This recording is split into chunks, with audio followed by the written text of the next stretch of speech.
Hey, what's up, guys? What's going on? How's everybody doing? How you doing? Thanks for pressing play. We really appreciate it. Well, we're out in Queens today, and we got a really great video. I've been looking forward to this one for a while. And so I'm standing here with my new friend, New York City Crime Spot, who's got a great YouTube channel. And Crime Spot, what do you primarily deal with? I deal with a lot of mafia stuff in New York City, but I'm also moving into regular, you know, kind of forgotten crime scenes around New York City. Right. I recently did a video on the Wendy's massacre, which is something nobody really talks about. I got some other stuff coming out soon. So mafia and crime stuff that people have forgotten about, kind of that's gotten lost over time. I'm going to start moving into that as well. Yeah, I mean, it's an extremely interesting video site, and I highly suggest you go check it out. Thank you. And like you said, you're dealing with some of these obscure mafia stories, and it's just highly interesting. And in fact, today's video is going to be a hybrid Son of Sam mafia video. And why are we doing that? Well, as we know, we're starting to realize that some of these things are connected together. That's right. So specifically what we're talking about, of course, is the Operation Together files that we released with Rothstein, where there's some names that interchange. So today we're going to be showing you not only a shooting site, we're going to be going to the former site of the Elephas Disco here in Queens, but we're also going to then be heading down to, what's the area called where we're headed? So we're going to Flatlands. We're going to 4021 Flatlands Avenue. And what's over there? Former site of the Gemini Lounge, home of the Roy Dimeo crew. The famous Roy Dimeo crew, Murder Machine. Yeah. And of course, the reason why we're going there is because one of the guys in the Operation Together files, specifically a guy by the name of Mikey Muscles, met his demise at the famous Gemini Lounge. So we'll be heading down there too. So today, I think this is gonna be an awesome video. Yeah, I'm excited. Yeah, really, really excited. So we're out here in the, what neighborhood is in Queens are we? We're in Bayside. This is Oakland Lake. Okay. And it's a good community. It was back then. Yeah. It still is now. It's a great area. It's considered the, I guess, the northeastern section of Queens. You know, one of the things I recognized when I started doing these shooting site videos is, well, this dude looks like Maury Terry. Uh-oh. Is that a sign? That's NYC? a sign. It's a sign. It's going to be a great video. One of the things I realized, and of course you're leading the way, so we're walking through a park called Oakland Lake. I mean, this is amazing. You'd never think we're in the middle of New York City. Oh, yeah. But one of the things I realized pretty quickly once I started doing these shooting site videos, which I haven't done for a while, is the proximity to the highways, how close they are. For sure, yeah. It took me no time at all to get here, right off the Throgs Neck Bridge, which of course connects Queens to the Bronx. So we'll be seeing a little bit of that today, and perhaps one of the reasons why they picked Elephas was, of course, again, for the ease of access. Yeah. And for people that don't know, the Clearview Expressway, which we'll see, was built in 1966. So just for clarity on that. So it was there. So it was there by the time this incident. And of course, this incident took place on June 26th, 1977. By the time this crime occurred, the Son of Sam hysteria was way in full overdrive, full gear. You know, it wasn't until March of 1977 when they said that there was a serial killer, the Son of Sam. So really, Son of Sam only took place for a couple months. Yeah. But of course, it was a massive fear campaign, which, you know, we don't have to go into my opinion, your opinion, but I believe, of course, that the fear campaign was one of the reasons why this whole thing happened in the first place. Okay. But anyway, back to the shootings. You know, I get a lot of flack for being a Maury Terry critic, but one thing I always say, let's pass these people too. Sure. One thing I always say, NYC, and I'm going to be referring to NYC as NYC or Crime Spot, just so you know. Maury Terry's work on the shootings was second to none. I mean, his forensic work on these shootings was amazing. And so we're going to basically be working out of the Ultimate Evil today, and information out of there, and of course some information out of Carl Denaro's book. Cool. So it should be pretty good. Going back to the old school, huh? Totally going back to the old school. I made a little announcement of that on Twitter. I don't think people knew what I meant, which is kind of what I like. Yeah. But yeah, this lake is beautiful though, huh? Oh yeah. You know, this reminds me of a park in Yonkers called Tibbetts Brook Park. It's like almost the same exact look. Wow. And of course, that's another site where people have said that there was cultic activity and all sorts of fun stuff. But you know, Queens back in the day was actually known as a another site of a lot of satanic cult ritual activity. Oh wow, I didn't know that. Yeah, they found a dead bear in a park. Ooh. Of all things. And Mike Codella talked about a murder here out in Queens that took place that was satanic. And then there was a murder that took place. And actually, this might be something that you might want to look into, Crime Spot, because this is obscure, and this murder took place before Son of Sam, but some people say that it might be connected. It was a murder of a woman by the name of Leslie Zarat. Did you ever hear of her? No, I haven't. No. Leslie Zarat was found in, I believe, is there a park called Flushing Park? Flushing Meadows? Flushing Meadows. Park. Yep. Yeah. Yep. She was found dead in 1974. Oh, wow. In Flushing Meadows Park, I believe. That is the site of the World's Fair, by the way. Okay, so sort of, yeah. Near Shea Stadium around there. Exactly, yep. And she was killed in what they thought was a ritualistic way. And I don't want to get too graphic, but whoever killed her inserted a hairbrush, oh, wow. you know where, which we don't need to get into. Mm. But the reason why that murder was so interesting was because if you read The Ultimate Evil, they talk about how Berkowitz knew about that crime. Wow. And how Berkowitz, I think he even said he witnessed it, which would then blow the whole thing out of the water if he was talking about the Zarat killing, because that would mean Berkowitz was affiliated with these people in 1974. That's wild. And not 1975, like he said. So this is a murder that I've been wanting to look into, but I'll gladly defer. And you know, if you want to look into it, because it took place in Queens, and you talked about, you know, you're kind of into these obscure things now. Yeah. So I'll be sending you information on that. Maybe. Now that you mention it, actually, I mean, I did hear growing up, there's another park in Flushing, Casino Park. Yes. A couple of miles this way. I actually did hear growing up that there was a lot of freaky stuff going on in there at one point. In what years? I can't say. Just growing up, I would hear that people would go in there and there would be weirdos in there at night. Over the years, there's been numerous murders in there. Unfortunately, now a lot of it is gang related. Certain parts of Flushing have MS-13 and stuff like that. But oh, really? Yeah, but in the past, you know, there's definitely been people who have ended up dead in there, and yeah. Oh, we're going up this way? Yeah. Okay, cool. And I've heard of weird occurrences there at night. You know, don't go there in the middle of the night. There's a bunch of weirdos in there. So right. Sounds just like Untermeyer Park. Something to look into. I mean, it's nowhere near as big as Untermeyer, but it's, you know. And it's called Casino Park? Casino Park. Yep. It's funny because everybody thought that KISS stood for Knights in Satan's Service, and then they named them after Casino Park in Queens, and then they said satanic and no, they probably just said it. I think the mundane story is probably the truth. They just named it KISS. Yeah. Yeah, I actually tried to look into that casino connection, and I found nothing once. Yeah, there's nothing. I think it's just one of those things. Yeah.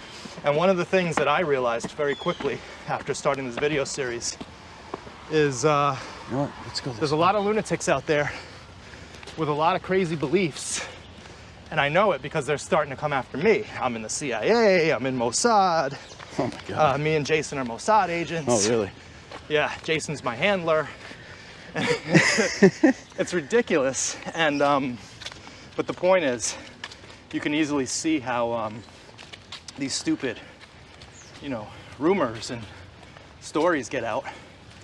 This is super nice. And of course, Queens is a, generally a suburban type of environment, which a lot of people don't realize that New York mainly looks like this. Yeah, especially if you get into the north section of Queens. Which we are in. Yep. I mean, there's a lot of green spaces. There's a lot of yeah, it gets like New York gets a bad rap for that, but the Bronx is kind of similar. A lot of very beautiful spots. Yeah, it gets it's a concrete jungle, you know, all that stuff, but there's plenty of green spaces. Right, exactly. We could use some more, but definitely. So, the LFOS Disco. Let's talk about that before we get there, because what are we, a couple blocks away from Northern Boulevard? Yeah, we'll go up here and then we'll make a right. We'll end up on Northern. Okay, cool. So what we're going to show you today, guys, is a couple sites. We're going to show you the site of the LFOS, which, talk to us about the site of the LFOS so people don't have any expectations, any wild expectations. Yeah, so, you know, I didn't know much about it until the past few years. You know, I didn't know only until the past few years that these shootings had occurred so close to where I grew up. So today, where it is now, it's actually it's called Paris Baguette. It's actually a bakery. Okay. And next to that is like a new corporate building. And some of the addresses have got skewed over the years because I don't know why. Maybe there was another building there that's no longer there and it's a parking lot. But if you go there now, you know, you wouldn't know. Right. And is it even the same building? No, I don't even. Maybe we'll look at it. Maybe they just It changed might be. the facade. They might have just changed it up. But yeah. So just so you know, the building does not look like it did, you know, back in the day. Yeah, the original had like what, like rocks and stuff like that, like rock, slate or whatever. Exactly, and there was like this kind of a stairway going up, I think. Yeah. We'll show some pictures, but and you know, another thing I forgot to mention in the intro, NYC, was that another reason why I wanted to make this video with you today, because of this hybrid mafia thing, was that the Eliphas Disco, I was told, was a heavy Gambino stronghold. And they owned that place, they ran it. And of course, the mob and SOS and Son of Sam is definitely a avenue of research that has not yet been exploited in any way, shape, or form. And I personally think that the mob and SOS is where we're gonna find a lot of real information, you know? Yeah, I never heard that. I'm not surprised. I mean, it's the 1970s. Right. If there's a nightclub, somebody's got their hands on it, you know? Exactly. Well, what I was told, and of course a lot of people didn't believe this story when I came out with it, but if anybody wants to verify it, Carl Denaro spoke to the same guy. I gave Carl this guy's number, but I had an exterminator come to my house, older gentleman, Queens accent, and so I asked him about Son of Sam, as I always do with people of a certain age. And he said, hey, I was the bartender at Eliphas that night. Wow. And I was like, oh my God, out of all the people in the world to come into my house. But he proceeded to tell me a few interesting things. He said that Berkowitz was definitely there. Okay. That he remembers Berkowitz like it was yesterday. And of course, if you read The Ultimate Evil, they say that a bartender gave testimony. I did read something. Yeah, that Berkowitz was there, and that he was kind of like bothering a woman or trying to talk to a woman, and she wouldn't give him the time of day. So Berkowitz turned to everybody and said, "That girl's a snob." Okay. And that was in The Ultimate Evil, and so that's corroborating. But this guy also told me that John Gotti ran that place. Wow. And I don't know much more about it. You know, this guy was kind of reluctant to talk, and he never did go on camera. But yeah, that's the thing. I mean, some people, even if the mob's mostly gone, they don't want to say anything, you know? Right. But still got that thing out there. But talk to us a little bit, to the extent that you know anything about, the mob control of the bars. Like, what was that all about? Yeah, so back then, pretty much almost every bar or nightclub had some kind of mob influence. I mean, whether it was because they were offering them protection, or, straight up extortion most of the time. And of course, the guys that were in the mob, they had their own clubs. Right. Sometimes club owners would go purposely to the mob. Hey, I'll give you a piece, Just, come in, buy some drinks, give us a little protection. And have people see that your guys are here. Exactly. Yeah, I figured that would be a win-win for both parties. And I mean, that goes down to the lowest level. I mean, pizzerias, the whole... Right, the pizza connection. Pizzerias, the local bakery. I mean, it's all... Right, because there's money to be made. I have to say, Crime Spot, that maybe this is a controversial statement I'm about to make, and I don't know whether you'll agree with me or disagree, but I really believe that New York ran better when the mob was running everything. Yeah. So I do, to an extent.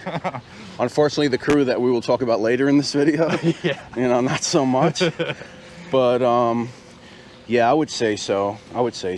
Because, I mean, even if you talk about neighborhood safety, you hear the same thing from everybody. The neighborhood was a lot safer back then. I mean, of course, you had freaks like Son of Sam people running around, whatever. Right.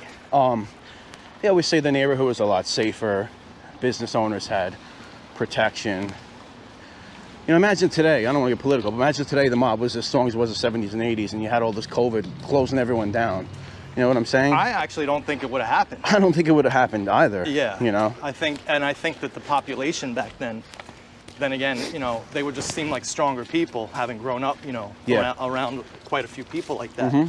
But yeah, I mean, it just seemed like the city worked, you know? Yeah, there was corruption, and yeah, everybody was on the take, but everybody kind of just understood it, and it was like a well-oiled machine.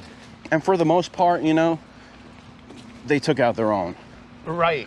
Once again, except for the crew we'll speak about later. There's a little discrepancies in there.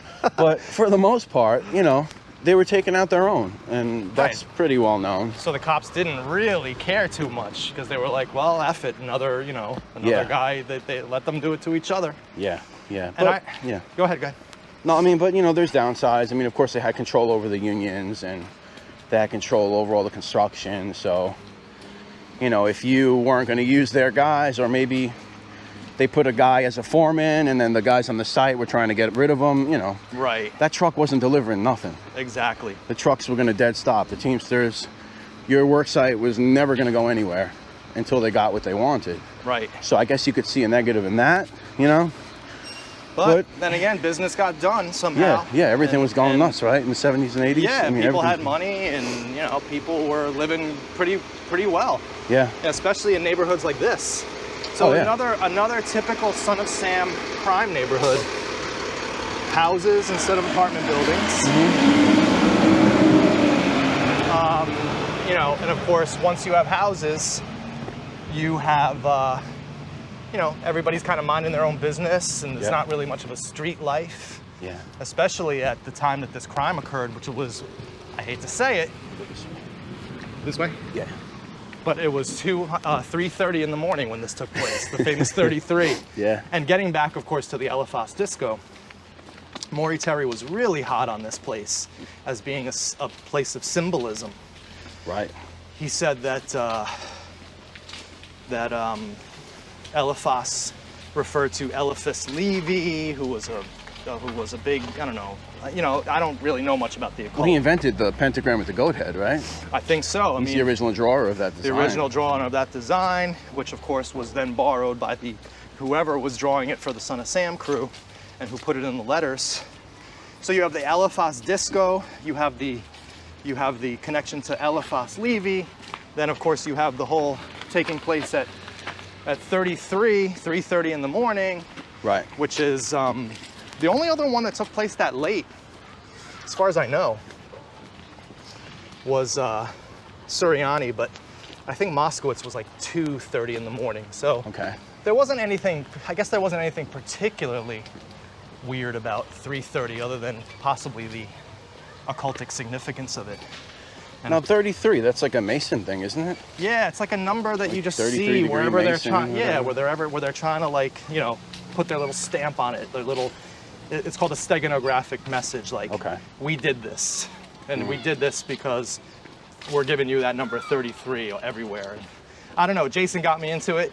What's weird is that once you look for it, you see it everywhere. Right. And of course, the number 22 is all over Son of Sam as well. And all over Yonkers and all over these weird groups in Yonkers. 22, huh? Yeah. 22. So you have that, but basically Eliphas, the story of Eliphas was the story of Sal Lupo and Judy Placido. Right. And Judy Placido is interesting because she was from the Bronx, from the same exact neighborhood that Valentina Suriani was from. And in addition, Judy Placido was at Valentina Suriani's funeral. Oh, wow. Yeah.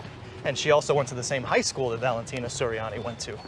So there's this weird connection between victims here, which only became apparent after the Eliphas shooting. You know what? I think we should hit it from that side. Hit it to this side? Yeah, this way we don't ruin. Sure. So anyway, we're getting close to Eliphas. Yeah. And yeah, so this is basically the neighborhood where the shooting took place. We're gonna come back to it because this is actually the area, but I want to show the club first. Yeah, and a lot of these houses, I mean, you could tell a lot hasn't changed here. Oh, yeah. Except for, I mean, maybe some facades. You know, now they just knock everything down. They build these, you know, brick. I don't know. Yeah, I don't very like them. kind of like ugly. There's really no character to them. Yeah. But yeah. I guess it's easy. You see this style everywhere now. Oh yeah. Up. Oh yeah. You know, stuff like that is coming up too. Oh wait, that's coming down. Huh? That's actually, is that being built? Yeah, it's being built. Yeah, it's not finished. Because that looks old. Yeah, so they do like a hybrid too now. That's kind of interesting. Yeah, I they put together like different elements. This is, because this really does look like an old house here. That's cool. So they're building this. They're not tearing it down. Yeah, it's a new construction. Wow. I like that. Yeah. Yeah, so those are cool. You know, they do brick, but they add a little character, you know. Right, right. Some of them are just boxes, you know. It's kind of... Exactly. I don't know. So Judy Placido, of course, was from a street called Wickham Avenue, okay. W-I-C-K-H-A-M, which is also interesting because of the Breslin letter. The son of Sam Breslin letter had Wicker Street, Wicked King Wicker. I don't know if there's any connection there. Okay. Morey tended to make these connections in the book that could be real, they might not. But they are interesting, and it brings up the whole notion of, were these victims connected in some way? Mm. Now there are connections in addition to what's her face, Judy living in the same neighborhood. There are further connections between these two shootings as well. Right. And the connection is a guy named Richie Sparazza, who was actually in the Rothstein files, named by Morey as a person of interest. Richie Sparazza, if you read Carl's book, Richie got a parking ticket on the same street that Valentina Suriani was killed. He got a parking ticket there just like a month or two before. So clearly this guy Richie, who drove a Nova, a Chevy Nova, he was familiar with that neighborhood. Richie was reported to be at the Loria shooting, which of course is that same neighborhood that Judy Placido lived in. Wow. And Richie was supposedly here as well. That's all in Carl's book, that Richie Sparazza was a getaway driver for this shooting. And we'll talk about that once we see the site of the actual shooting. We'll talk about what the witnesses saw. Sure. So Oceania Street, 45th Road. I still can't figure out Queens, my man. Yeah, yeah, I hear that all the time. Too many four ways and all this other stuff. The numbers are wild, yeah. Yeah, it just doesn't, none of it makes sense. Yeah, let's say I live in the 190s, but if I go 3 blocks, I'm in the 170s. I'm not even joking. That's it's just weird, like man. Everything skips over. It's a little kooky, but we're getting close though. Cool, man. Yo, so NYC, I gotta say, I was super excited for this video. I was really glad to do a collaboration. It's always good to get out there with people who are creative and who are doing their thing, especially when our interests combine. Yeah, man. So yeah, super. I'm definitely excited. And I hope this one isn't our last. Yeah, I love what you're doing, of course. Thanks, I really appreciate it. Taking it to the next level, the next level. We're trying. Of research. We're trying, that's for sure. Yeah. So now we're on, and hopefully this isn't our last. We'll figure out as we go on with the research. We'll figure out more connections with the mob. For sure. Because I really think that the mob had a lot to do with Son of Sam. Yep. It's just an inkling, it's just a feeling. But we're having this whole operation together, Nexus, Mikey Muscles, the Gambinos, bars. If you look on YouTube, Sammy the Bull, he did a little thing on Son of Sam. Yeah, I saw it. He didn't really say anything. Nah, I thought he was going to say something interesting. No. But he was just like, oh, this guy was running around, you know. He gave the official story. Yeah, he was just like saying, I guess. I thought he was going to give a little juice, like, yeah, we went out looking for him, but no, nothing. No, or even better. We knew what was going on at the time because we were involved in some way. Yeah. But I guess even Sammy's smart enough. Well, Sammy's a smart guy. I shouldn't have said it that way. But Sammy's smart enough to know what not to say. Yeah. If whatever he knows. But I wonder what would happen, Crime Spot, if we spoke to Sammy and brought up Mikey Muscles. Yeah, you know, I'm not sure if he would know much about Mikey Muscles. He was kind of local to a certain area of Brooklyn. And Who, Mikey? Mikey Muscles. Okay. Well, let me clear it up, actually. So we're going to speak about Roy Dimeo later. Yeah. Now, Dimeo and Sammy the Bull, they are both a part of the Brooklyn faction of the Gambino crime family. They ran with different crews. Of course, they knew each other, but they had their own little nucleus. Right. So I don't know. He was just like a local neighborhood scumbag, I think, that just got in the crosshairs of the Dimeo crew. There's a chance that Sammy the Bull probably didn't know him. Right. Yeah, it's like, how would you know everybody? All right, so now, where are we? We're here now at the, so this is, all right, here we are. Yeah. 211th Street and Northern Boulevard. The original address, of course, of the Eliphas was 211, no wait, I have it here, 21022. Right. So if you see here, 216. 21016. Yeah. So. And then this is what? Now, this is where things get a little. 21012. 21012. So what's the original address? I'm sorry. 21022. Hey, Right. wait, and hey, 22. Right. So you're gonna see 16, and I think it just jumps over. We'll check out the address here. I think it jumps to. Could be. We'll see. But this is the original edifice. This is the original place. Correct. All right, so we're From here, everything guys. that everyone has told me, and I know. People No, it looks like it. So we got 21020, right? But there is no 21022 unless it was there. But that would be 211. Yeah, exactly. Right. So this is why I assume that somehow the addresses, they might have got rid of it, entirely. They did that to Berkowitz's building. They changed it from 35 to 42. Yeah. Yeah. And they changed the name of it and everything. Yeah. So, it's very possible that they did the same thing here. Yeah. And I've spoken to other people who have said that this was it. No, this is definitely it. Yeah. And in fact, the famous photograph, and I love cutting in old photographs. Oh, yeah.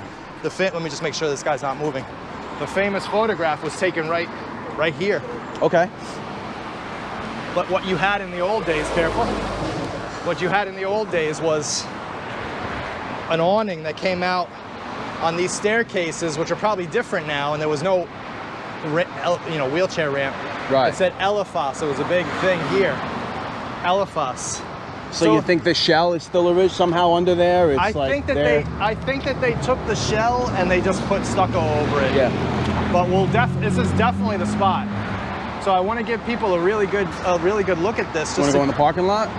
Yeah, sure. That'll be kind of cool, maybe. So just so we see, talk to us a little bit about Crime Spot. Talk to us a little bit about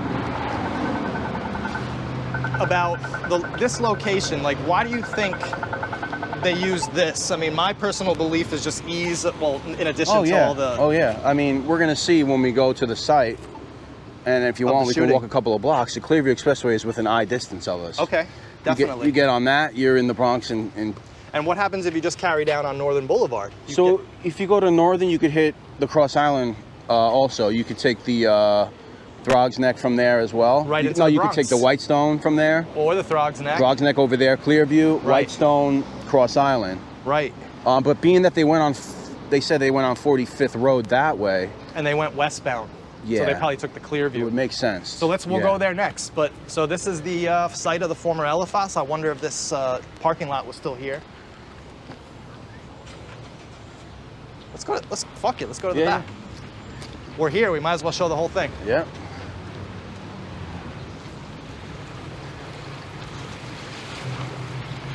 This is how we rock at True Crime Files. Oh yeah. You can see that house is old. That house was definitely there back then. That house was definitely there.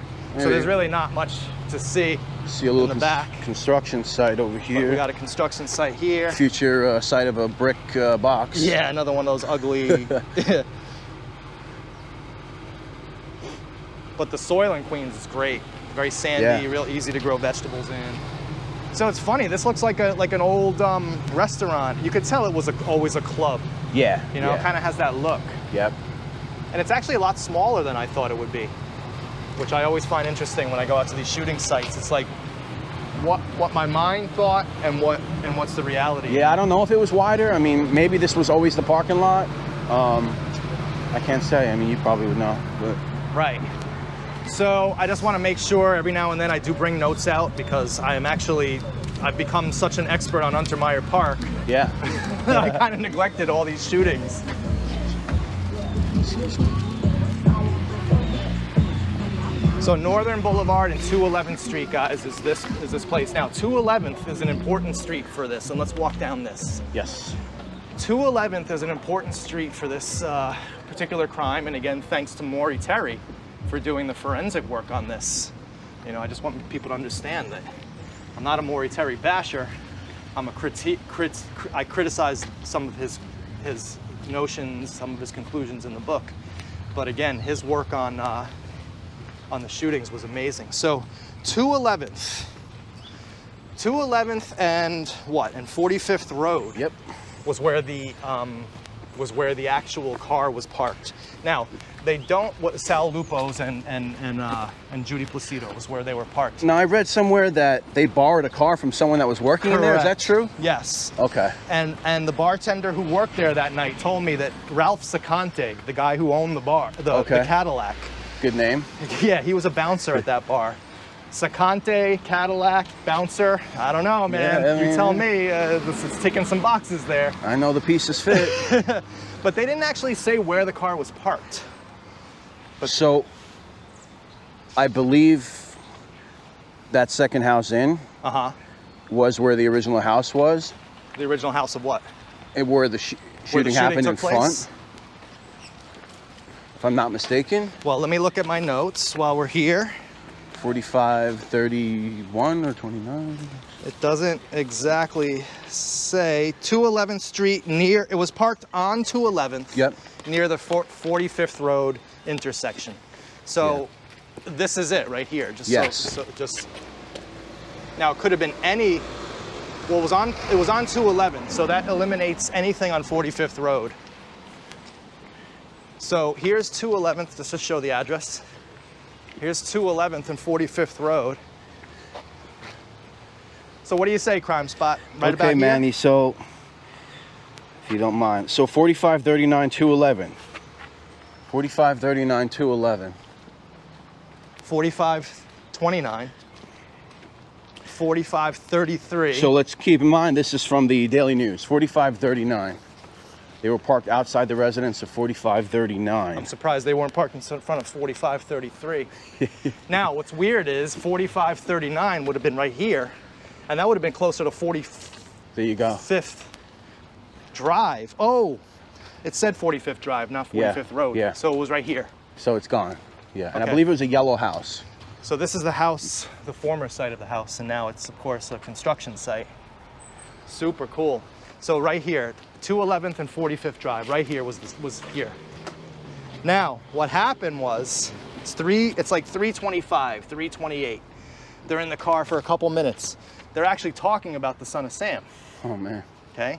And then all of a sudden, the son of Sam decides to join in. And so they were here. Valentina, Judy gets shot, Sal gets shot. Both of them actually survive. Yep. Sal runs back to the club, which is just what, 2-3 blocks away from here, right on Northern Boulevard, right up there. Okay, he runs back there, gets help. Judy, shocked and stunned, exits the car and collapses on the street right around here. I wouldn't imagine that she got too far. And by that point, the neighborhood apparently was coming alive, because 4 shots ringing out in this neighborhood, you can imagine how loud that would be and how quickly that would get people's attention to come out.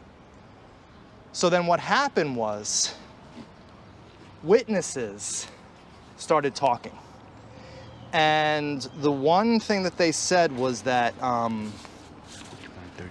it was a guy who was walking. Here, this is the exact words from The Ultimate Evil. 3 blocks south of the site, okay? So 3 blocks south of this site, which we should walk down to. All right, so while we're walking down, we'll tell that story. So just so you guys can see everybody again, this is the spot where Judy Placido and Sal Lupo were shot, right in front of this house right here. The Eliphas Disco is right up there at that intersection. And we are now walking down Crime Spot. And I can't wait for you to get down to Gemini so you could actually talk.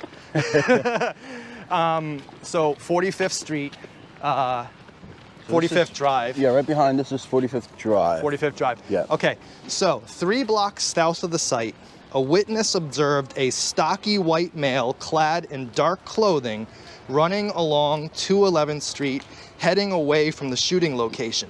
Okay, that means that after the guy, whoever shot, and they say it was Mike Carr, okay? Yeah. That's who they say it was.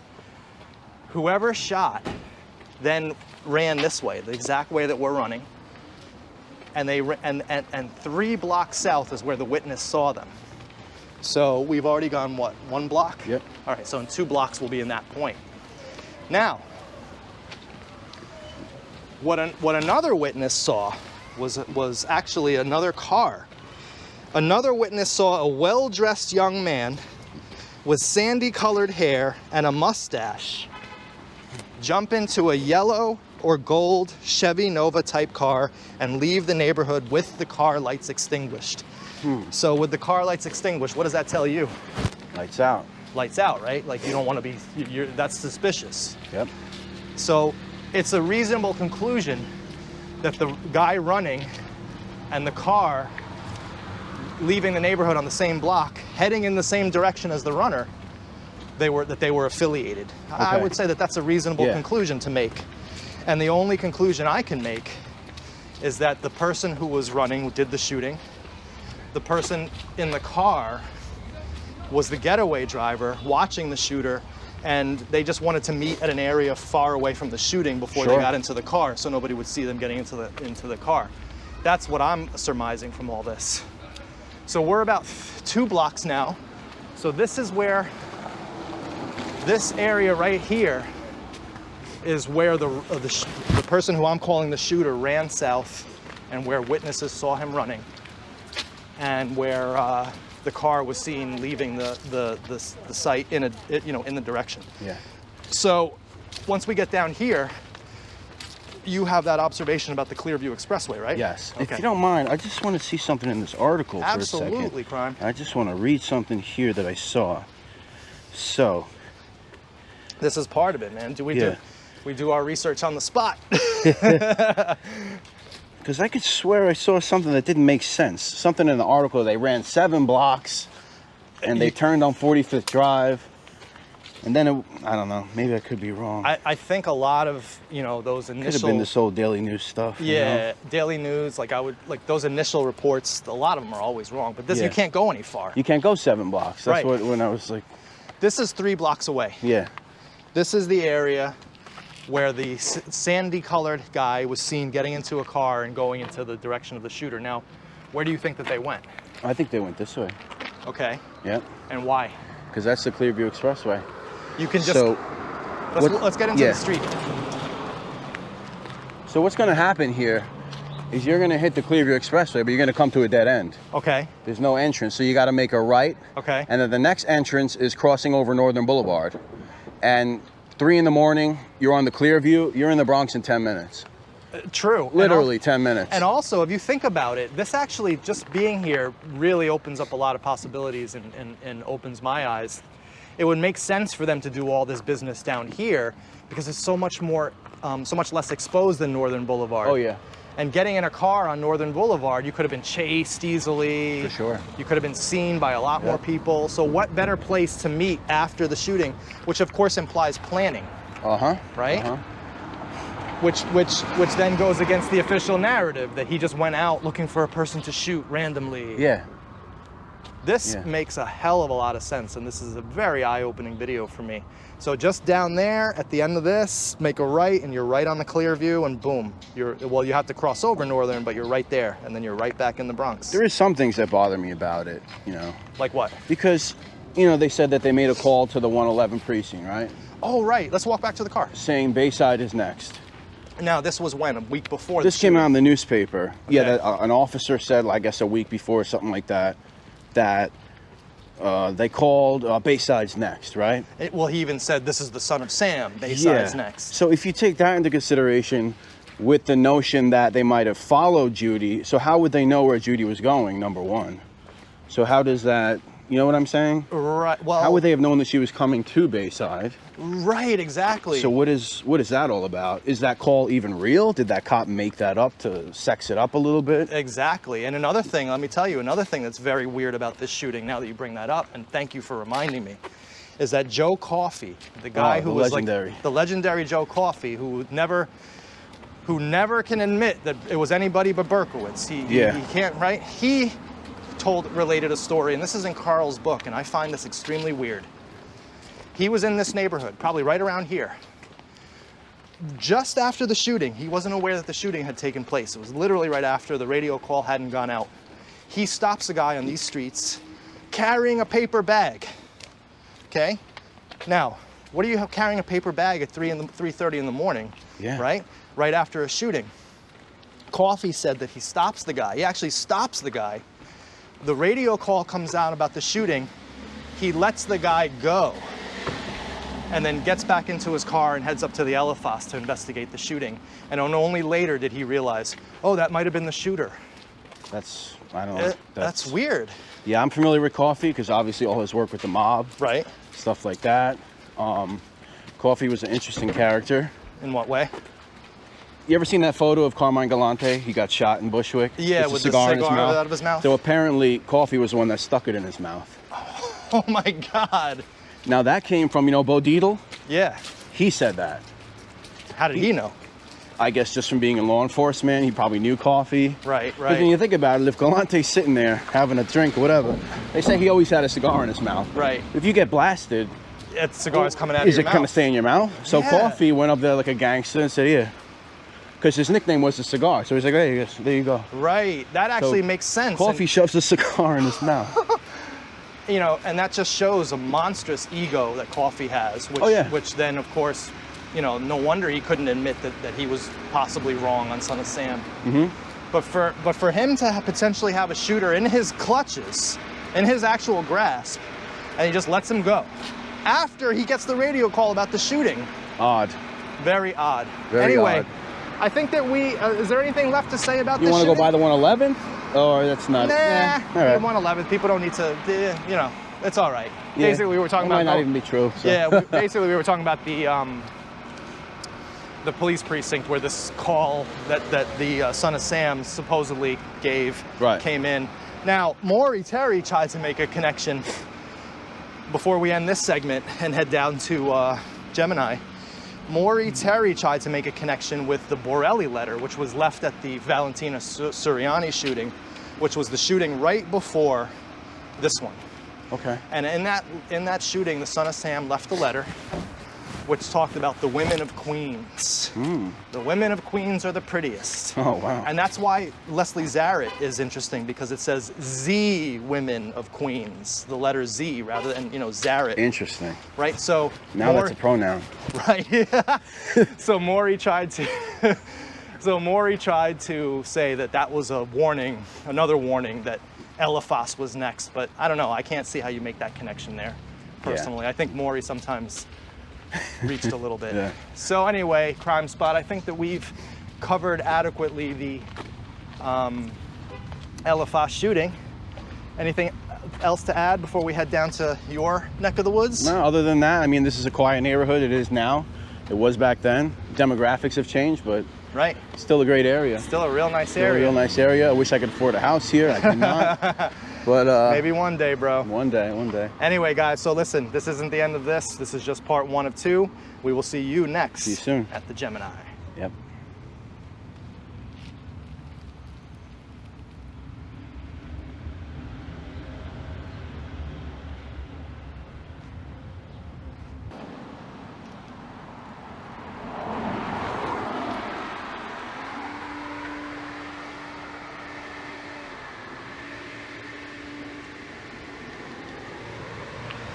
All right, Crime Spot. Well, what's going on? Yo. Well, we're here in Brooklyn now, yep. About to head down to the famous Gemini Lounge. That's right. I gotta say, I'm very excited about this because even though I'm a big Son of Sam head, a lot of you guys don't know that I'm actually obsessed with mafia history as well. It's not like my wheelhouse, my forte, like Son of Sam is, but boy, am I super interested. So this is a neighborhood I've always read about and have never been to, and I am very excited. So Crime Spot, let's walk. Where are we right now? So we're around the Flatlands area. Like many neighborhoods in New York City, everything kind of melts into each other. So, you know, you got Flatbush, you got Bergen Beach, you got all these areas, you know, where the dividing lines are. You know, I don't know. We could argue all day. People always argue about these things. Right. But we're heading to the Gemini Lounge, which is Flatlands, and which was the headquarters of Roy Albert Dimeo. Now, for those of people in my audience who may not know who Roy Dimeo was, give us a little overview on that whole deal. Yeah, sure. So, Roy Dimeo was a made man in the Gambino crime family. He did most of his crime, honestly, before he was made. He was made in 1977. So he's born in Brooklyn, over on Avenue P. Now, when he's growing up, he's on the same block as the Profaci family. Now, the Profaci family, Joe Profaci, boss of the Profaci family, which ultimately becomes the Colombo crime family. Okay. So he's on the same block as the nephews of Joseph Profaci. So he's this little fat kid. He's getting picked on, you know, he's kind of got a rough childhood. He loses a brother in the Korean War, kind of hits him really hard. Wow. An older brother. Roy's born in 1940, so his brother, I think, was at least a decade or more older than him. Before you continue, I just want Sure. I'd always find stuff like this kind of interesting. Of course, yeah. I just love the visuals of it all. Obviously, some burnt out old house that For sure. I'd almost want to get in there, bro, but since this is an old school mafia neighborhood, I think I'm gonna stay off private property. The legacy still remains. Oh, but yeah. You ever read the Chronicles of Narnia? I have not. I mean, I know of it. But I have not. There's a in The Lion, the Witch, and the Wardrobe, the first book. Yeah. There's a lamppost Just like where they that. enter Narnia, and it's like, yo, that looks just like it. Yeah. Anyway, you were talking about the Profacis. Yeah, so he grows up on the block and he sees, you know, some of that activity, you know, so those kids, he's growing around kind of the nephews of Joseph Profaci. So he's kind of influenced by that, you know. He's a chubby kid, like I said, he gets picked on. As he gets older into his teens, you know, he starts working at this place called Banner Dairy. He's getting a little muscular at that time. If you read Murder Machine, he's lifting up the heavy boxes at the dairy barn. And now, Murder Machine is obviously what, the famous... Murder Machine is a book by Jerry Capeci and Gene Mustaine. I believe it came out around 1992. And that was the first, you know, because many people didn't know this story till then. This was like underreported. Because just a footnote, Dimeo, his life ends in 83 and he dies without a criminal record. Oh my God. Just so you guys know. Oh my God. And we'll get into all that. Of course. So by the time he gets into high school, James Madison High School, he starts loan sharking. Wow. And by the time he graduates, he has a Cadillac. He graduates in 1959 class. His classmate is Bernie Sanders, our favorite. Really? Oh yeah. Whether they knew each other, I don't know. Bernie was doing track. Roy was doing loan sharking. So Probably not. Yeah. That's interesting, though. It's such a divergent group of people. We're going to this high school. You have Roy Dimeo. Did Roy Dimeo grow up? I guess, was he middle class? Was he poor? What was the deal? Yeah, I would say he's more like middle class. Yeah. Yeah, they had a house that he lived in with some other family members on Avenue P. Kind of like this family's upstairs, their cousins are downstairs. You know, that kind of deal like that. Now, before you continue, the story kind of reminds me, like, because you mentioned that Roy Dimeo was a kid who was getting picked on. He was kind of small. Yes. People bullied him. It reminds me of another mafia figure that later became a homicidal maniac, Tommy Karate. Tommy Karate Patera, yeah. Yeah. Wasn't that similar? Like, he was kind of like bullied as a kid. Yeah, that's how we got into martial arts, and he was a Bonanno crime family member. Right. And he was... Yeah, psychopathic, of course, just like Roy. So this is actually... This is it? Yeah. Whoa, we're here. Yeah. Holy cow, that was quick. So if you want to talk a little more before we go, I don't know if you want to... Well, no, we're here. Oh, we're here. Yeah, we're here, yeah. Yeah, so anyway, before we hit that, you got to talk all right, so we're going to continue on with the Roy Dimeo story. So, he's loan sharking in high school. By the time he graduates, he has a Cadillac. By 1966, he needs... Let's walk this way. Sure. Let's walk a few blocks before we get to so, the place. By 1966, he meets a guy by the name of Nino Gaggi. Okay. Now, Nino Gaggi is already a made man in the Gambino crime family. He starts working with Nino. He's getting into the cars, you know, the loan sharking, the stolen car operations a little bit. And it's at this time in 1966, and you're going to love this name. He meets a 16-year-old kid by the name of Harvey Rosenberg, who becomes a very important character within the crew. Harvey Rosenberg. Yeah, he meets Harvey Rosenberg when Harvey Rosenberg is only 16 years old. Harvey is slinging weed, you know, so Roy takes him under his wing. One thing you know about Harvey Rosenberg, very insecure. He was just like Roy. They say he was insecure, he got bullied. Now Harvey was Jewish, he always wished he was Italian. He called himself Chris, sometimes he even called himself Chris Dimeo. Oh, okay, Yeah. so he was like one of these kind of weird dudes who just wants a different identity. Exactly. So by the time around, you know, Roy's hanging out at the Gemini, it's called Phil's Lounge at that time. And he's already hanging out there at high school into his early 20s. Now, this is just right down the block from where we are. We could have showed it to you now, but we want to wait a little bit and get and, you know, tell the story a little bit more. So at that time, it's called Phil's Lounge. And sometime around 71, 72, Roy takes it over, and they rename it the Gemini Lounge. Now, Roy at that time starts accumulating this crew of young kids around him. 17, 18-year-olds. And as these 17 and 18-year-olds progress into their 20s, they become members of what's known as the Dimeo crew, and which goes down as one of the most vicious crews in Mafia history. Okay. By 1973, Roy's getting into the porn rackets. He does what's documented to be his first murder. He kills a guy by the name of Paul Rothenberg over in Roslyn, Long Island. Okay. So from there, he just gets deeper and deeper. They have a stolen car operation, which was later dubbed the Empire Boulevard operation by law enforcement. They're stealing thousands of cars off the streets of this area, Canarsie. This area here. This area, Canarsie, Flat, everywhere. Empire Boulevard, of course, that's what the law enforcement dubbed it. Empire Boulevard operation. And they're sending these cars on boats, and they're shipping them to Kuwait and all these other crazy countries. So some people believe that these cars probably ended up in the hands of Saddam's guys at one point, or whoever was, you know. Well, were they just regular cars, or were they like luxury cars? Oh, luxury, Mercedes, Caddies, all types of stuff like that. Okay. You know, obviously they would mark them down a little bit, right, you know. Right. And they were sending these cars over there. So by the mid-70s, Roy is deep into the porn rackets, and he's training these kids around him to kill. Now, before you go any further, you know, I knew the Roy Dimeo story. Obviously, you're telling this for the crowd, which is huge. But one thing I didn't realize until doing this Son of Sam thing is that Roy Dimeo, how old was he when he started collecting these kids? So Roy's born in 1940. So he starts collecting these kids. He's about, let's say, well, he's only about 26 when he meets Harvey Rosenberg. Because it just sounds very reminiscent of like a guy like Ace Brown, like somebody who's like hangs around with kids a lot. Yeah. Was there any whiffs of pedophilia or anything like that with this guy? No, Roy was, his reputation outside of being a mobster is, you know, he's the best dad you can ask for. Okay. You know, he's not one of these guys that, you know, he's a drunken mobster, he beats his wife. No, by 1966... So we shouldn't infer too much by the fact that this is a 26-year-old guy hanging out with teenagers. We'll get into something later that happens there with a certain character, which I think would show you how they actually felt about guys that did shit like that. Oh, right, okay. So yeah, Roy by 1966, I mean, he's only a few years out of high school. He goes out to Massapequa and he builds himself a house. Oh my. So this is how much money Roy Dimeo is making. Right, Massapequa was kind of one of the 5 towns, right? Known as...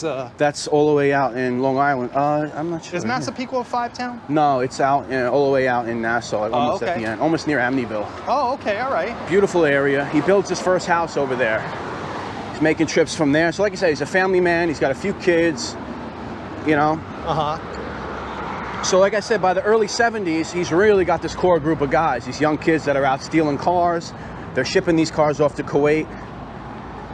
Now, if you forward to the mid-70s, this is when these kids learn how to kill. And they learn what would be dubbed the Gemini Method, which is a method, I guess, Jerry Capisi or Gene Mustaine of Murder Machine, I guess they're the ones that dubbed it the Gemini Method. Now, the Gemini Method is a method of which they use to kill people and dispose of the bodies. Now, FBI you know, anywhere between 75 to 200 murders these guys committed. Whoa. And that's not an exaggeration. People say that's bullshit. It's not bullshit. Because of the documented ones and all the stories that came after and all the shit we'll get into. Right. So what they would do, they would lure a guy, let's say, to the Gemini Lounge. Let's say a guy like Mikey Muscles, who is the go-between between Son of Sam and... He went similarly, but a little different. We'll get into that. So basically what that is, they lure the guy in. They put one in his head with a gun. You know, they shoot him. They wrap a towel around his head because they don't want to make a mess. Then Harvey Rosenberg was the guy that was known to come out in his underwear because he had expensive clothes. He didn't want to mess up his clothes. Jeez. So he would jump out in his underwear with a knife. He would start stabbing the guy in the heart. You know, you redirect the blood. Right. You don't want to make a mess. When that was finished, these bodies would be taken into the bathroom, hung over the bathtub, drained of their blood. You wait about an hour for that blood to get out and whatever else is congealing. Chop them up, put them in the packages. They get picked up and they're sent off to the Fountain Avenue dump. And the Fountain Avenue dump was obviously a mob-controlled dump where no one's going to go and inspect. Well, actually, it wasn't. About half of the, because I did a story, shameless plug, I did a story in the Fountain Avenue dump on my channel. Nah, no shameless plug at all, man. About the history. Yeah, so we talk about the history of the Fountain Avenue dump, and then we talk about some of the mafia stuff. Cool. About half of what was going in there was city trash. And the other half was personal carding, you know? Right. So they're chopping these people up, putting them in little boxes, driving them in there, and they're just getting mixed up with everything, never to be seen again. Right, because it was an easy operation for them. And also what people don't realize or remember is that back in the 70s, you didn't have surveillance cameras, you didn't have anybody getting in each other's business, nobody was going to a dump to inspect anything. No, there was so much garbage there, it was a landfill. So it was very easy to do these things back then. So these guys kept doing this. I mean, not only were they doing this stuff because it was coming from up top, Castellano, it was coming from, you know, sanctioned hits. Right. They were doing unsanctioned stuff. Some guy got in a drug deal with them, or some guy ripped them off in a car deal. Gemini Method, gone. A lot of this stuff, unreported. At one point, they even killed a mate. Before Roy was made, he even killed a made man. Really? He should have been killed for that. Right. Do you remember the guy's name? That was Joseph Joe Bikini Brachini. Now, he was, so no one knows why. I kind of assume why, because Joe Bikini was involved in the porn rackets in Manhattan. Okay. So he gets into a fight with Roy, gives Roy a black eye. Really? Roy basically goes, you know what, that's the last thing that guy's ever going to do. He goes to Nino Gadji. Nino goes, we'll never get permission. Just go over there and make it look like an accident or something. Oh, man. So him and Nino were kind of like rogues. Sick in people, a way. Sick people. So they go over to Woodside, Queens, by the 7 train over there, and they just killed this guy. Didn't come out to the 80s that Roy was the one that did it. Until after his death or before? Yeah, after, till the commission trials and all that other stuff. Right. So that's just an example of the craziness of it all. Right. Now, yeah, not to mention them just chopping people up in the back room of a lounge. Yeah. And, you know, a lot of people might not know this as well, is that Roy was very deep into the porn rackets in Manhattan. Which, of course, ties in with the Son of Sam connections, especially with kiddie porn. Yeah, and it took me, you know, because if you read Murder Machine, it doesn't really speak on it. So it took me to go into the FBI files, which are available, and you see all his connections. And one thing you should know about Roy Dimeo, he might have been a serial killer, but he was a multi-millionaire serial killer. Roy Dimeo had millions of dollars. You hear stories about broken down gangsters. Oh, he's got a modest house, you know, he's doing all right. Roy Dimeo was a millionaire. And he had a lot of money. And from what I know, he kind of liked to live like it too, right? He had a big showy house, he had boats. Yeah. So he builds that first house in '66, but by the late '70s, he builds an even bigger house on the water in Massapequa, over on Whitewood Drive over there. Just so everybody knows, we're now on a major intersection in Brooklyn called Flatbush Avenue. And anybody familiar, of course, with the old mafia stories knows Flatbush Avenue and Flatlands and these areas, which I've never actually been to. Yeah. But look just like many areas in the Bronx and Queens, and just another one of these sort of pseudo-urban, kind of suburban type neighborhoods. Yep. One thing I was struck at was how many businesses there were. And so, of course, that refers back to what we were talking about up in Queens earlier, about how the mob controls so many businesses. So this would be a great place for them to have a little piece of every business in this neighborhood. And was this the neighborhood that Goodfellas kind of like took place in? Sort of? No, Goodfellas, those guys are actually from Queens. Most of them. Jimmy Burke, who was Robert De Niro's character, who they downplayed in the movie. Jimmy Burke was an unbelievable guy. I mean, what? Didn't you do a video recently on Burke? I did. I went to Robert's Lounge over on Lefferts Boulevard. Yeah, plug these away, man. That's what this is about. So if you want to see what Robert's Lounge looks like, the original spot of Jimmy Burke's place, which was called Robert's Lounge, you can check out my video where I don't do much of a story beforehand. I just go there, we talk a little bit. Right. There should have been a Jimmy Burke movie, in my opinion. It should have never been a Henry Hill movie, but we don't have to get into that. I think Henry Hill was probably just a little bit more open, and there was more information on him. So here's Flatlands. This is we actually had started on this road, but this is the road we're walking now towards the infamous Gemini Lounge. Yeah, so, I mean, we can go on and on about Roy, but, you know. Hold on, what's this guy? Oh, yo, plug your business. Huh? Plug your business. Where is going? How you doing? What's doing up, good. brother? What's up? That's what's up. Take Got care, you, buddy. homie. That's what we love, right? Yeah, of course. I mean, that's what makes New York great, all these characters. So, all right, so the Gemini Lounge, so he becomes a made man, he's hanging out at the Gemini Lounge. Well, honestly, he didn't become a made man until 1977. So he committed numerous murders way before that, all throughout the 70s. And they were hesitant to make him. Number one, because they knew he was a loose cannon. Number two, Castellano was a little, you know, he was from Naples, Castellano, Sicily. You know, they got this little weird things, you know, in the Gambino. Because at one point, Gambino was one of the only families that was full Sicilian, I believe. And then it started changing a little bit. So he, you know, he's got this crew of killers around him, and there just became this reputation of absolute savages. They were making millions of dollars. They were chopping bodies up. They were shooting people in the streets. I mean, they were capping people in broad daylight.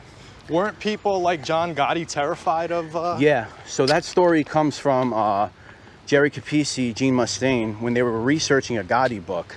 They got a hold of some FBI recordings. And I believe it was Gene Gotti and John Gotti talking. You know, hey, they want us to take out this Dimeo. They're like, oh, I don't want. He's got a crew of killers around him. I don't want nothing to fucking do with this shit. So eventually, it had to be his own crew that they kind of got to take him out. These kids that he brought up, had to take out their mentor. Now, the question that always comes up, and I don't know if you have an opinion, you probably do. But the question that always comes up regarding Dimeo is this guy Iceman and Kuklinski. Yeah, bullshit. My personal opinion is he's bullshit.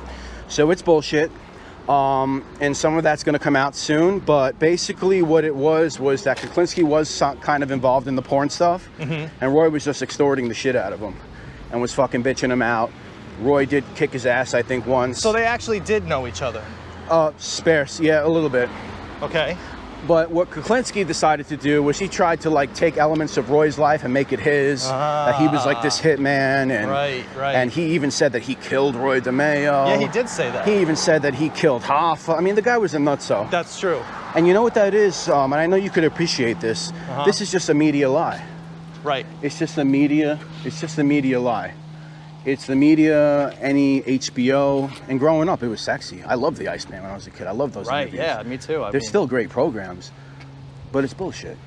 Right. There's no validity to it whatsoever. This guy's supposedly killing hundreds of people. He killed 5 people. Right. And it was because of his own doings. He didn't kill any mafia, you know. Right. Sammy the Bull says, who the fuck was this guy? We don't know. Another thing to remember is that the Mayo crew, they don't need Richard Kuklinski. Right. They are well capable of taking care of business. They don't need to hire some 6'5" Polak or whatever to take care of business when they got the best killers available at their disposal. Why would they pay somebody to do that?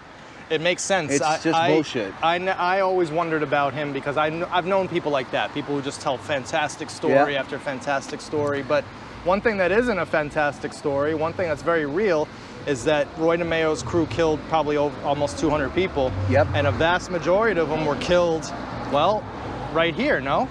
Yeah, so they would have been lured to where we're coming up, to the Gemini Lounge. Now, here's what I find extremely interesting, and again, I'm coming to these sites for the first time. I, for some reason, always thought of this Gemini Lounge as being somewhere completely in the middle of nowhere. Yeah. On the bay. Yeah. Nobody around. No. Look at all these houses around here. Yeah, and these are all here. I mean, these are old. Yeah, these are all old. This is an established neighborhood. But you know, it was still a neighborhood watering hole. We still had regular people going there. Right. This Gemini Lounge we're here. Oh my God. We're here. This is it. This is it. Let's see the famous front. There's people in there right now. Yeah, it's all right. How you doing, sir? All right. This is it. Famous Gemini Lounge. So this was the front door? No. Yeah, that's not the original doors. I think the original was pushed back a little bit from the photos. It wasn't brought up to where it is now. They were a little recessed, I guess you would say. And obviously the famous Gemini Lounge sign is long gone. Yeah, I always wondered if it was hiding under there. Yeah, I always wondered, is it under I don't know there? who has it, you know. Probably they just throw it out over That time. would be a shame if they nice threw it out. iron Gemini sign. So this is just a corner bar with an apartment above it, very nondescript. Where everything happened is on the other side. All right, let's take a look. All right. Oh my God. Yeah. I'm getting a weird feeling now. Dude, I told you. I told you already.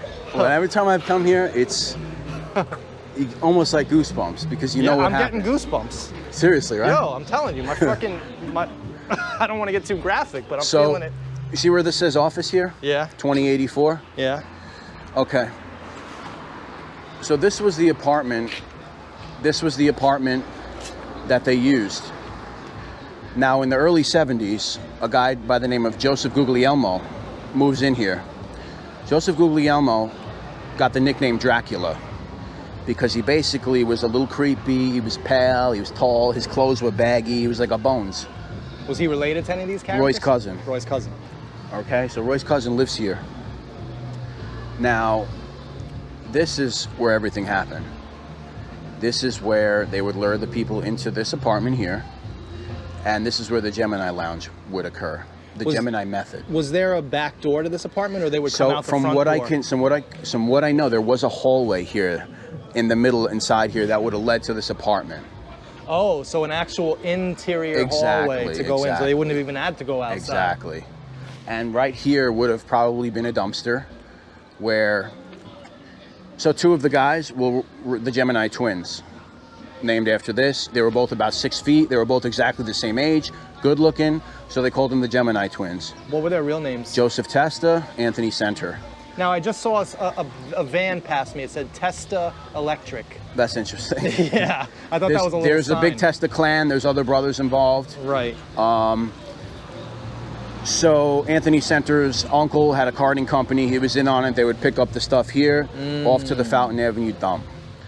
So this right here, this is a house of horrors.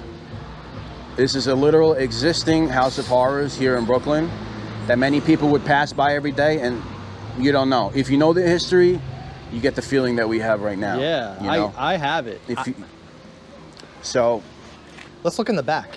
Sure. I mean, let's not trespass. No. Let's see, like, what the story here was. Yeah. So this is the back of it. You know, and it's funny too, because on YouTube, there are just no good videos where people stop and show this place. So we're actually doing something historic for the mafia folks out there to see this for the first time. Yeah, nobody has really spent time here. The last time was, 30 years ago, Jerry Capisi came. Right. Now, of course, tying this back to Son of Sam. Yes. There's no direct tie, but there's a tie in these Operation Together files, and that tie is with a guy named Mikey Muscles. Correct. Talk to us about Mikey Muscles. All right. So, from what I knew already, we'll talk a little bit about backstory that I've spoken to residents. Let's go look at this more. Residents of Brooklyn that knew this character. Right. So he was a steroided up dude. He had a gym somewhere around Flatbush. Now, he was known to surround himself with a lot of kids at this gym, from what I'm told. And he always had these young guys. I heard he would ride on a motorcycle, and he would have this kid shirtless on the back. He would drive around on a motorcycle, shirtless. Well, Mike Codella talked about how he knew him as a kid growing up in, I guess, in whatever neighborhood it was, Bensonhurst. I would say the Flatbush area, from what I know. And and everyone kind of knew his reputation as a guy who hung around kids. He was a bully. Yeah. I got one story from a guy, I won't mention his name. He says he was at Kings Plaza Mall sometime in the mid-'70s. I guess that would have been a little after it opened. Mikey Muscles randomly picks him out, comes up to him, shoves him on the floor, and starts harassing him. Eventually he gets broken up, but, you know, that's just a random thing that you know, obviously that's something a bully would do. Right, and also there's a sexual component to that, like of course. Pushing him down. Power, for sexual, for rape, sure, for in sure. a way. And this guy was gay. He was a pedophile and gay. Yeah. Because the two don't necessarily. And I heard he was like a big steroid head type of guy. And so what happened to that kid? He had a reputation. What? What happened to that guy? Anything? That was it? That was the end of it? That was it. I just spoke to him, and he said that he had told, I think it was like his girlfriend's, no, his sister's boyfriend at the time was a cop, and he wanted to go kick his ass, but it kind of got squashed. Right. And who was Mikey Muscles connected with?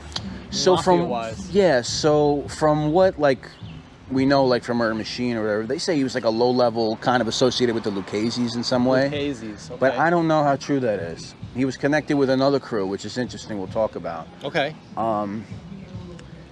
Because he's in the operation together. Mikey Muscles. That's why. As a pimp. Yeah, when I saw that name, I contacted you right away. I was like, dude, this is... Yeah, see, that's the beautiful Michael thing DiCarlo, man. They say his real name is Michael DiCarlo, a.k.a. Mikey Muscles. And they also refer to him as Marion Muscles. Marion Muscles. I don't know what that's about. Maybe that's like a sissy name or something, maybe? Yeah, I think that that was like a sissy name that they just used to make fun of him with. Yeah. But what happened to Mikey Muscles? What ended up happening to him? This is interesting now. So what happened with, in this apartment right here. So what happened to Mikey Muscles? Now, Mikey Muscles decided that it was a good idea to molest a young kid whose family, we're told, was connected to the Lucchese's. Oh. So they call Roy, they say, listen, you know this guy around the neighborhood. Do me a favor, you got to take care of this guy. So wait, Roy would do work for other families too? He would. People, not only mafia families, but families as the guy that lives in that house. Right. Because they go up to him and... Because word would get around a little bit. Interesting. And we'll get into that also, another connection here. So now Mikey Muscles got the Gemini Method. And I think it's important that people to know that one of the things that I've been thinking about is, you know, we see the Rothstein files, right? Right. We see the types of things that these people are involved in. This is what could happen to you. Right. You might end up in the crosshairs of these people. The most brutal, one of the most brutal mafia crews to ever exist. Yeah. And that's what happened to this guy. So just a lesson, you know? So this is what could happen. So what happens is they lure him over here. Now his killing is a little different. So we spoke about getting shot in the head with a towel. Right. Mikey Muscles, and this is why you asked me about Roy with the pedophilia shit. Right. They took a different approach because obviously they were disgusted by what happened. So Mikey Muscles starts getting beaten with a hammer. Now Mikey Muscles didn't go down easy. From what we know, Mikey Muscles, he didn't go down easy. The story is that he was very hard to kill. So they had to keep beating him with a hammer until he was dead. Oh my God. And the story goes that Joseph Dracula Guglielmo sodomizes him with a broomstick after that. Just as an extra icing on the cake. And ultimately, they do end up chopping him up, and he ends up at the Fountain Avenue dump. You know, it's funny that you mentioned that because it's almost reminiscent of Coffee sticking a cigar into Galante's mouth. The same sort of dynamic there. The same dynamic. It's almost like it's like a power thing. Yeah. You know? So they went a little bit with the extra mile with this guy because of what he did. Right. Right behind these doors here. Well, I have to say, I mean, I really don't feel too bad about it. For sure. And I got another interesting thing that I came across. Tell us. So somebody hit me up, and they said, Mikey Muscles, yeah, he used to hang out with Scott Cafaro over there on whatever street. I said, Scott Cafaro? He was also killed by the Dimeo crew. Why was he killed by the Dimeo crew? He raped somebody, And the family came to Roy, do me a favor, take care of this guy. Right. So we see Mikey Muscles was friends with another guy Another who rapist. was known to rape people. Now, could this have been that him and Mikey both went to trial for this? Maybe Mikey never made the trial, and so this guy, Scott Carfaro, gets off. Basically what happens is he gets off scot-free in the eyes of the law. Obviously, he ended up murdered. So was there a connection there? I don't know. Right. But we know that Mikey's hanging out with this other guy who's a rapist. Right. Now, what they did with Scott Carfaro, they didn't do that. They shot him up and they left him in the street to be found. As a lesson. As a lesson to the... Don't do that. Right. So... You gotta wonder what the police back then thought when they found these people dead. They probably didn't even really care or investigate too much. You know, who did what? You know, mob here, mob there, this family's exactly. here. This was Gambino, Lucchese, all types of people around this area.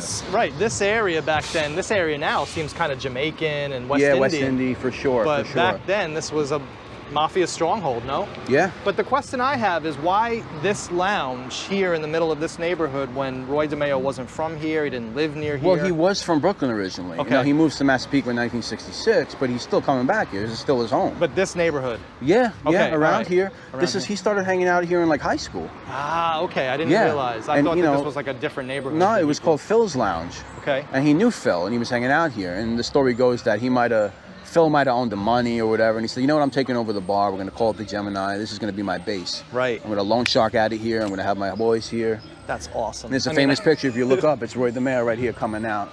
There's a famous picture of him walking out of here, and you see he's standing right here.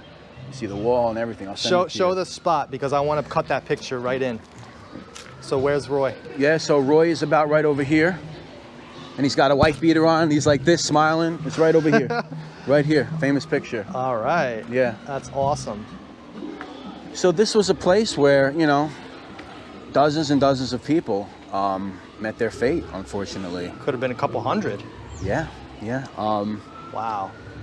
And when we turned this corner, I swear I felt something. Oh my and then you God, look at these I'm telling basement you. things. It's like, what the hell went on in here? Yeah. I got another story, man. There's another story from Dominic Montiglio, who, you know, we don't have to get into him, but, you know, he went informant. He's one of the guys really responsible for shedding light on a lot of this stuff. He says that they're in the bar one day, and there's a youngish kind of kid, maybe early 20s, late teens, and he says, that Roy's a real motherfucker. Roy finds out. He says, hey, come on, let's go for a ride. Roy takes him in the car. He smiles over at Dominic. He kills the kid right in the car, according to Dominic. He kills this kid right in the car. We don't know who that kid is. Right. Because there's so many undocumented things. Right. Another story, Dominic Montiglio comes in here one night, and he goes in, and he sees two bodies hanging in the bathroom. He goes, who the hell is this? Roy goes, it's a favor from someone in Manhattan. Don't worry, they're not staying for dinner. They sit down and they eat the spaghetti, they're hanging out. You got these bodies draining out. I mean, the level of diabolical, sociopathy, it's just, psychopathopathy. yeah, I mean, you can go on and on. That's insane. You know, it's a party in there, man. Yeah, well, yeah. I almost felt like sneaking in there, but we ain't I'm sneaking trying. in. I'm yeah, trying. we ain't One sneaking day. in. So this is it, man. This was the apartment, 2084, and if you look in the FBI files, so they raid this place in November of 1983.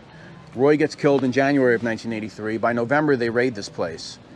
And there's an old picture of Joseph Dracula sitting at the table with a cigarette, like this. And they're raiding the place. You know, they take out floorboards. They take out fucking pipes leading down. Yeah, there must have been tons of evidence They in pull there. carpets. They pull a bunch of shit out of this.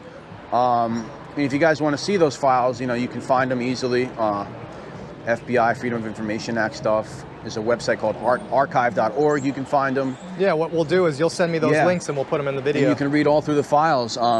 Definitely. And like I said before, man, Roy Dimeo died without a criminal record. That's insane. And it wasn't until about 81-ish where they really started following him and really watching everything that he was doing. So, you know, 81, figure 65 to 81, that's about, you know, 15, 16 years of just pure mafia mayhem. Pure mayhem. Pure mayhem. You know, though, I wonder, though, if he had fun. I mean, you got to think about these things because he was a psychopath. I wonder whether he was enjoying all this or whether he felt bad in some way, like what was going through his head. So according to Dominic, if these guys weren't killing anyone for a while, they would be down and out. Really? The bloodlust was real. They needed to kill somebody. So there was no conscience whatsoever. There was no like, I had to do this for the... No, they needed to feed the urge. You know, they killed teens. They killed a young girl named Sherry Golden. She was about 19 or 20 years old. Really? So they killed women and girls. Right here, where we're standing right here, Sherry Golden is sitting in a car. They come out, Gemini twins are talking. She looks the other way, she gets popped. So they did, I mean, it's just... They just did this in open view of the neighborhood. And that just goes to show what kind of neighborhood that these were, where they were very tight-knit and nobody said a freaking And Roy had word. cops on the take. Not only did he have cops on the take here, but he had cops on the take in Times Square in the Manhattan area as well. Of course, and of course that ties us in with... one in particular that would tell him everything that's going on. You know, it actually led to a couple of murders. Wow. You know, because he had intel he was giving to Roy. And of course, Times Square is what then brings us back to the whole Son of Sam thing with Ace Brown being a pimp. And it makes you wonder whether these guys knew each other. Ace Brown knew Roy Dimeo. But then again, they weren't into the same thing. No. So probably not. Yeah, so if you don't mind to clear things up, Manny, let's say for course. my viewers, you know, Manny does the Son of Sam stuff, which led to the Rothstein files. So the Rothstein files led to these mafia names. Right, and the Rothstein files is where Manny released them, and I saw the name Michael DeCarlo, Mikey Muscles, and that's why we're here. Actually. That's why we're here, right? We're doing these crossovers. To clear that up for maybe someone that's just watching my channel, or although you should, of course, watch Manny's. In fact, this is the first video ever really to bring up the Mafia and Son of Sam together in one. So in a sense, we're kind of breaking ground here. So anyway, New York City Crime Spot, I think we should probably call it a day, unless you have anything else you want to add. I'm trying to think. I mean, this has been an epic video so far. Yeah, this is 4021 Flatlands Avenue, by the way, for anyone interested. 4021. Flatlands Avenue, and Roy held this place down until about 1983 when he was murdered. And this is the same.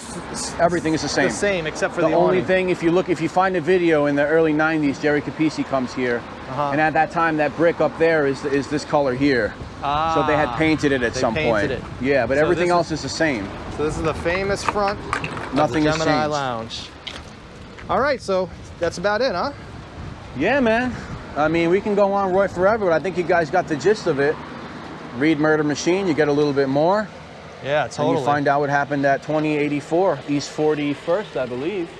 2084 East 41st, yeah, and of course 4021 Flatlands is the address of the Gemini Lounge. Yeah, this was the apartment.